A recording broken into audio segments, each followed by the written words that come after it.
क्या आपने कभी सोचा है कि प्रकृति से छेड़छाड़ करने का परिणाम कितना भयानक हो सकता है?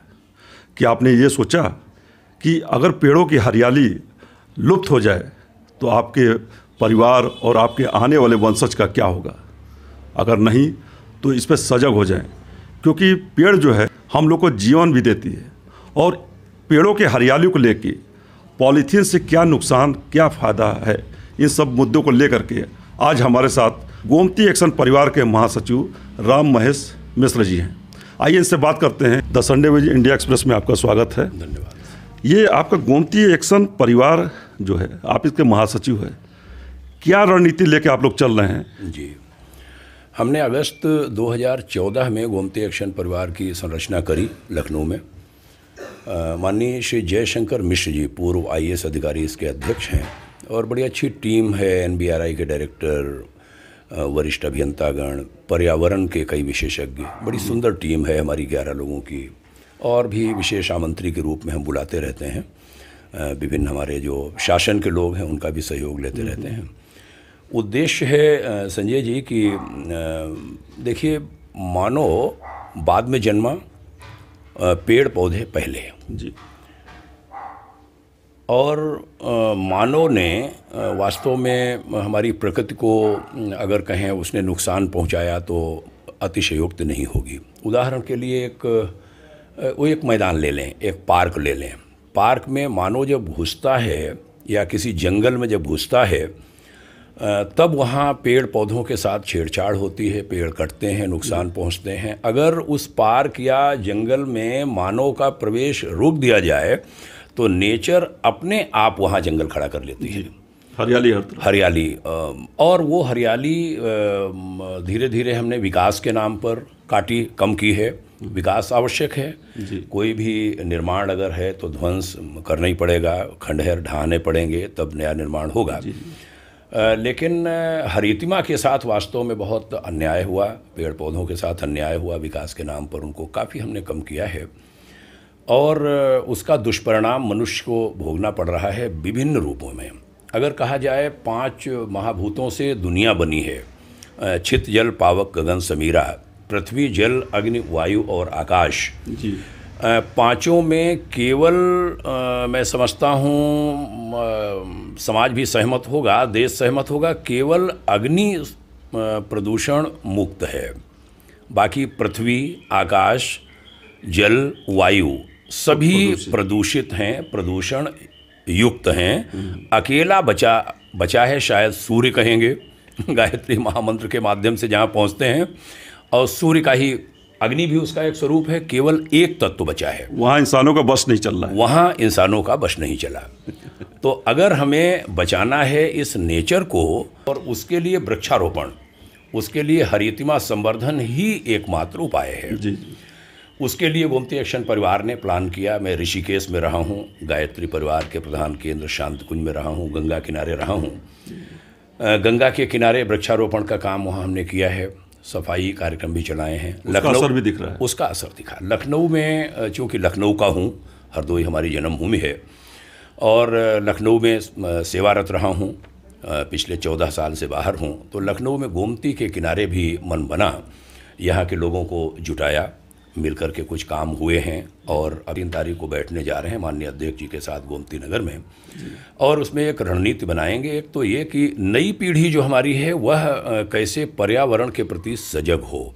मैं सवाल करता हूँ लोगों से कि आपके बाबा दादी नाना नानी ने जैसा वातावरण, जो हवा और पानी शुद्ध आपके लिए दिया, क्या आप ये कहने की स्थिति में हैं कि हम अपने पोता पोतियों, नाती नातिनियों को वैसा जल और हवा देके जाएंगे? सवाल ही नहीं उठता। तो शायद हमारे संतगण, हमारी शासन सरकारें, हमारे पैसे वाले बड़े बड़े लोग, हमारे मनीषा जगत के बड़े बड़े धुरंधर, कोई ये कहने की स्थिति में नहीं है कि हम शुद्ध जल और शुद्ध हवा अपनी नई पीढ़ी को दे करके जाने वाले हैं। मिश्रा जी, जिस तरीके से नदियों के किनारे लोग रिहायशी इलाका बनाते जा रहे हैं, मतलब खेत खलियान खत्म होता जा रहा है और वहाँ पर कंक्रीट की इमारतें खड़ी हो रही, नदियों के किनारे कब्जा हो चुका है। शुरुआत आप लखनऊ से करेंगे, लखनऊ से आप बता रहे हैं, तो लखनऊ के बाद किन किन महानगरों में आप लोग की प्लानिंग है? गोमती नगर, गोमती के बारे में बात करें तो गोमती पीलीभीत के पूरनपुर तहसील का एक गांव है, वहां से आरंभ होती है। अच्छा। और गाजीपुर में जाकर के गंगा में मिलती है। इसको गोमा भी कहते हैं, इसका एक नाम गोमा भी है, संक्षिप्त नाम। तो काम वास्तव में वहाँ से करना पड़ेगा। पिछले दिनों प्रयास हुआ गोमती की ज़मीनों, गोमती सिमटी, तो गोमती की गोमती का जो पेट है, नदियों का जो पेट है, पेटों में घर बनाए हैं हमने वास्तव में। तो उसका कब्जा हटाने के लिए पीलीभीत के डीएम, बरेली के कमिश्नर, उनके ऊपर भी दबाव बनाया गया, उनसे आग्रह किया गया। अतिक्रमण हटाने के आदेश सरकारों ने भी उनको दिए हैं। वो काम भी चल रहा है, वो करना पड़ेगा और पूरी गोमती को लेना पड़ेगा। जी जी। हमने गोमती, चूँकि बात गोमती एक्शन परिवार का मुख्यालय लखनऊ है, तो लखनऊ से जब हमने किया तो लखनऊ के पीछे का जो एरिया है सीतापुर, लखनऊ, और इस गोमती के किनारे किनारे ग्रामवासियों को प्रेरित करके गोमती प्रज्ञा मंडलों का गठन हम करने का प्रयास करेंगे। ये कब शुरू करेंगे? परसों हमारी बैठक है, उसमें तय होगा, उसमें रणनीति बनेगी। हाँ हाँ। और वो काम चला भी है, वहाँ के लोगों को प्रेरित भी किया, लेकिन एक विधिवत सुनियोजित ढंग से हम इस पर काम करेंगे 3 के बाद। चलिए, बहुत अच्छा काम आप कर रहे हैं, लेकिन क्या ये सिर्फ आप लोग मिशन लेकर चल रहे हैं? क्या यहाँ लखनऊ के या अन्य शहरों के लोगों की नैतिक जिम्मेदारी नहीं बनती कि एक वृक्ष लगाएं कहीं? देखिए, देश की आज़ादी के बाद जो हरितमा में कमी आई है, वृक्ष कटे हैं। आज़ादी पहले ऐसा नहीं था, दूसरी सरकारें रहीं, उस समय भी वास्तव में ये पोजीशन नहीं थी। बाद में काफ़ी चेंज हुआ है। जागरूक करना होगा। पतन पराभव सब चलता है, उत्थान पतन चलता है। सोच बदलनी पड़ेगी और हर आदमी को सजग करना पड़ेगा, तब बनेगी बात। श्री सिंह साहब, अपने जिनको जल पुरुष कहा जाता है, जी जी, उन्होंने बहुत अच्छा काम किया राजस्थान में। इन्हीं पेड़ों के कारण जलपुरुष राजन सिंह जी, डॉक्टर राजन सिंह ने 7 नदियों को जिंदा कर दिया। केवल नदियों के जो नदियाँ सूख गई थी, बिल्कुल सूख गई थी, वो सदा नीरा हैं। उसके लिए और भी तकनीकें इस्तेमाल की गई। हमारे पास जल वैज्ञानिक हैं, वो भी परसों बैठेंगे। और नदियों के किनारे वृक्षारोपण करके और विभिन्न तकनीकों से उन नदियों को सदा नीरा कर दिया। गोमती तो अभी हमारी सूखी नहीं है। सही बात। गोमती तो गनीमत है, लखनऊ की जीवन रेखा कही जाती है। और नहीं, बहुत अच्छी सोच आप लोग की है पड़ेगा और इस मिशन को सैल्यूट हम लोग करते हैं। आप वृक्षारोपण के बाद जो है नेक्स्ट आपका जो प्लान है वो पॉलीथीन को लेकर के। जी, पॉलीथीन भी देखा जाए तो हमारे जो जानवर हैं, जिसके खाने की वजह से काफ़ी नुकसान होता है हर चीज़ में, चाहे दूध गाय देती हो या और भी अन्य चीज़ों को देखा जाए। जी, इस पे रोक लगाने के लिए क्या सोचे आप? पॉलीथीन कैसे रोक लगाया जाए, उसका विकल्प क्या है? पिछले दिनों इलाहाबाद हाई कोर्ट ने पॉलीथीन को यूपी में प्रतिबंधित करने का एक आदेश किया था। जी, हम लोगों ने उसका अध्ययन कराया है। उसमें कितनी उसके जो मानक हैं पॉलीथीन के, कोर्ट ने जो तय किए हैं, इन मानक के नीचे पॉलीथीन न बनाई जाए। सरकार से भी प्रयास करेंगे। योगी सरकार, हमारी उत्तर प्रदेश सरकार सजग है इसमें, ये एक अच्छी बात है। उनके प्रयास चल रहे हैं। गोमती पर भी उन्होंने काम किया है। जी, और आगे उम्मीद है गोमती और अच्छी हमारी बनेगी। और नदियों से भी जोड़ने की बात सरकार से की जा रही है, गोमती बहुत बढ़िया हो। आप लोग की वार्ता हुई है? ये करेंगे। तो पॉलीथीन की बात हम कर रहे हैं, तो पॉलीथीन वास्तव में अगर कहा जाए तो नेचर की सबसे बड़ी शत्रु, दुश्मन यदि इस समय है तो पॉलीथीन है। पॉलीथीन के नए विकल्प भी खोजने पड़ेंगे, क्या उसका हो, और शुरू हो गया है। हमने देखा विभिन्न पत्तों से शादी ब्याहों में अब हम जाते हैं, केले के हरी हरी प्लेटें जैसी मिलना शुरू हो गई हैं। वो नेचर फ्रेंडली हैं, ऐसा लगता है, उसमें कोई पन्नी का और उसका इस्तेमाल नहीं हो रहा है। जी जी। तो समाज जागरूक हो रहा है।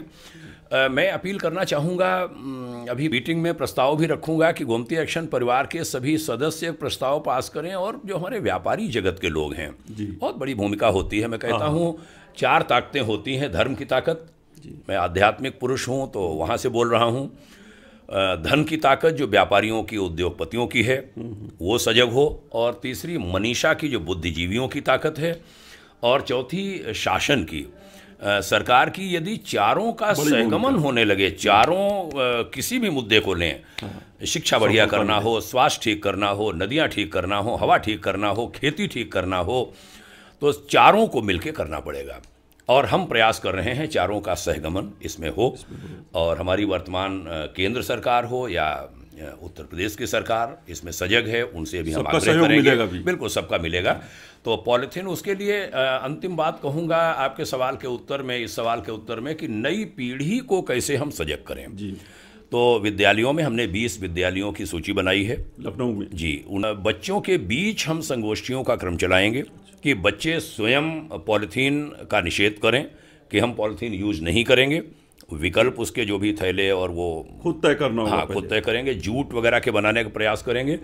हम भारत सरकार का जो सूक्ष्म लघु और मध्यम उद्यम मंत्रालय MSME जिसको अंग्रेजी में कहते हैं, वहाँ मंत्रालय में भी जाएंगे और उनका एक पार्ट है जो KVIC जिसको कहते हैं, खादी एवं ग्रामोद्योग आयोग भारत सरकार, वो और हमारा राज्य का खादी ग्रामोद्योग बोर्ड सबका सही, वहाँ पर भी जाएंगे कि वो हमारे थैलों का पॉलीथीन का विकल्प वो तैयार करें। हाँ। और वो जनता में हम प्रचारित करें। हमारा काम मार्केटिंग करना नहीं है, लेकिन अगर समाज में हमें बताना पड़ा कि ये चीज़ इसके विकल्प में है तो हम वो भी करेंगे। नहीं, ये तो अच्छी बात है जी। तो विकल्प जब होगा उसके बाद ही पॉलीथीन पे पूरी तरह से तभी हो पाएगा। और जहाँ जो प्रतिबंधित है हाई कोर्ट के आदेश से है, तो सरकार के आदेश से है, तो वो उसका पालन हो, उसके लिए हम समाज के लोगों को जागरूक होना होगा कि पालन हो रहा है कि नहीं हो रहा है। और जहाँ कहीं पर भी वो होता दिखे, समाज को भी आगे आना चाहिए। कुल मिला के समाज के लोगों को पूरी तरह से जागरूक होना होगा, बस तभी परिणाम सकारात्मक आएगा। बस प्रधानमंत्री नरेंद्र मोदी हों या यूपी के मुख्यमंत्री योगी आदित्यनाथ, सभी का मिशन है कि गंगा साफ हो। गंगा हमारी माँ है, ये पूरा हिंदुस्तानी जानता है, बावजूद गंगा में वो सफाई नहीं है। लेकिन प्रधानमंत्री के प्रयास से अब जो है गंगा साफ सुथरा स्वच्छ दिखने लगी है। आप लोग का जो मिशन है, उस मिशन को किस नज़रिए से हम देखें? देखिए, एक उदाहरण विश्व का हमारे पास बहुत बड़ा उदाहरण है, ब्रिटेन के लंदन की टेम्स नदी। कहते हैं कुछ दशक पहले टेम्स इतनी अगर कहें बदबू करती थी कि वहाँ के देश की पार्लियामेंट को टेम्स के किनारे से शिफ्ट करना पड़ा था। ये बहुत भारी घटना है कि कहीं से पार्लियामेंट को हटा लेना पड़े जी। ब्रिटेन के लोगों ने, वहाँ की सरकार ने और समाज ने, दोनों ने मिलकर टेम्स को ऐसा चमाचम बनाया। मैं तो नहीं गया हूँ, देखा नहीं है, लेकिन बहुत उसकी प्रशंसा सुनते हैं। काफ़ी सुर्खियों में रहा ये खबर, काफ़ी सुर्खियों में रहा। गंगा 2525 किलोमीटर बहती है, गोमुख गंगोत्री नीचे उतरती हुई। हालत ख़राब है, हालत वास्तव में ख़राब है। आगे कानपुर, इलाहाबाद, बनारस, बिहार होते हुए झारखंड के कुछ हिस्से से होते हुए पश्चिम बंगाल पहुँचती है। 2525 किलोमीटर की गंगा माँ की यात्रा। लगभग 48% वर्ग देश का गंगा माँ से प्राण पाता है जी। गंगा माँ को स्वच्छ करने का संकल्प माननीय प्रधानमंत्री जी ने लिया था। सरकार जब 14 में आई थी उस समय काम भी चला है। अभी कुंभ में हमने देखा बहुत अच्छा गंगा संगम का दृश्य दिखता है। किया जा सकता है, बस दोनों काम हों, सरकार की राजनीतिक इच्छा शक्ति और समाज का दृढ़ संकल्प और सहयोग, वो भारत में भी हो। हम सब प्रयास करेंगे, गोमती एक्शन परिवार के माध्यम से गोमती सहित गंगा की भी बात करेंगे और प्रयास होगा। बहुत छोटे छोटे प्रयास हैं, नहीं प्रयास ही सफलता की तरफ सभी लगे, समाज लगे, सरकार लगे, मीडिया में आप जैसे जो जागरूक पत्रकार हैं, चैनल्स हैं, उनका सहयोग, क्योंकि चौथा स्तंभ है मीडिया। सब करेंगे, नई पीढ़ी को जागरूक करें, अपने आप सारा काम हो जाएगा। खुद संकल्प लेना होगा हर व्यक्ति को बस कि गंगा को किस तरीके से साफ रखना है। उसमें विशेष रूप से हमारी नई पीढ़ी। लेकिन हाँ, अंतिम बात कहूँगा कि एक कानून, बड़ा सख्त कानून होना चाहिए, और वो कानून हमारी जानकारी में आया है कि गंगा एक्ट का प्रारूप भारत सरकार के जो नदी जल विकास मंत्रालय है, गंगा वाला मंत्रालय, उसमें पहुंच चुका है। अच्छा, और आप लोग के माध्यम से? नहीं, वो माननीय प्रधानमंत्री जी की कमेटी ने बनाया है। अच्छा।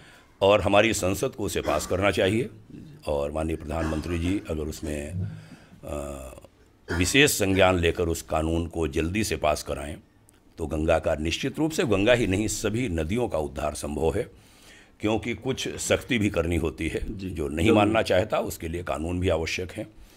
तो एक दृढ़ इच्छा शक्ति के साथ वो कानून बनता है, तो एक बड़ा काम होगा। गंगा एक्ट जल्दी लागू हो। अच्छा, गंगा की जो आज गंदगी जिसकी बातें होती है जी, इसमें काफ़ी हद तक बड़ी बड़ी इंडस्ट्रियाँ जो हैं उनका रोल होता है।